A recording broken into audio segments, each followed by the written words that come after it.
So once you know what hurts you, man, you can really hurt someone else. And you can do it in such a creative way. You can draw it out. You can make it excruciating. You can take people apart physically and psychologically.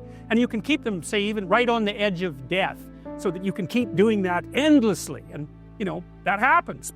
Well, and you think, well, that doesn't involve me. It's like, oh yes, it does, man. That's the problem, because, you're human, and that's the sort of things that human beings are capable of. And I'm not saying it's all probable that you do that ever, but I'm saying that you got to take that into account. Like maybe you're resentful about something. Well, you probably are, because like everybody's resentful about something, and resentment is just a vicious emotion. It's really useful. It's really useful, because if you're resentful about something, it either means that you should grow the hell up and accept the responsibility and quit sniveling around and whining, or it means that someone actually is oppressing you and pushing on you too hard and bullying you and demeaning you, and you have something to say or do that you're not saying or doing. And no wonder you're not saying or doing it, because, it can be really dangerous to say things or do them to free yourself from being oppressed. You can get in a lot of trouble in the short term for doing it. So it's easier just to not say anything, sort of day after day. In the short term, you protect yourself, but it just crushes you. And then the resentment comes up, and resentment, man, that can just get so out of hand,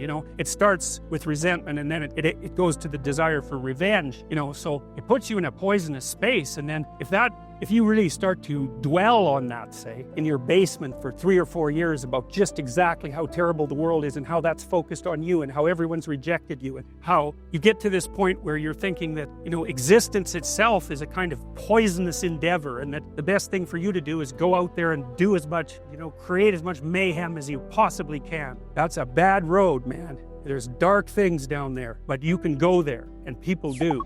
And they go through the hole of resentment. And so resentment can tell you, you've got something to say. You bloody well better say it. You gotta free yourself from what's oppressing you. You have to stand up for that. You become oppressed, and then once you're oppressed, that's just not so good. There is more to it, obviously, more to being a man, but that willingness to work, that willingness to make sacrifices, which is the hallmark of maturity, in the service of a higher goal. And that responsibility, the productive responsibility, should manifest itself in relationship to the individual. So you should be responsible to yourself and your future self, the community of selves that you are across time. And then you should be responsible for and productive for as many people as you can manage. And so that might be first your intimate partner, your wife, second your parents, your siblings, your children, maybe your children primarily, although, there's a trade-off there with your wife. Then your local community, then your broader community. You want to take on all that responsibility if you can, in a sense that's both productive and generous, that gives you something to do. Justify your miserable life to yourself and everyone else. And you need to do that. It orients you solidly in the world if you do that. And it gives you a dragon to fight, a real one. And that's where the gold is. So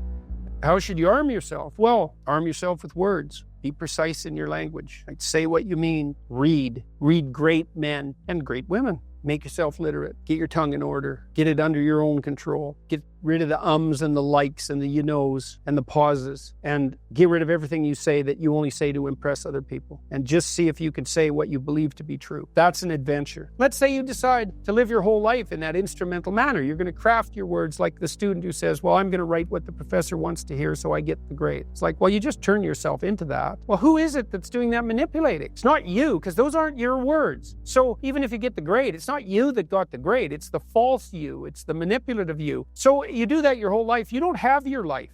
So if that's what you want, go right ahead. But what you miss is the adventure of your own life.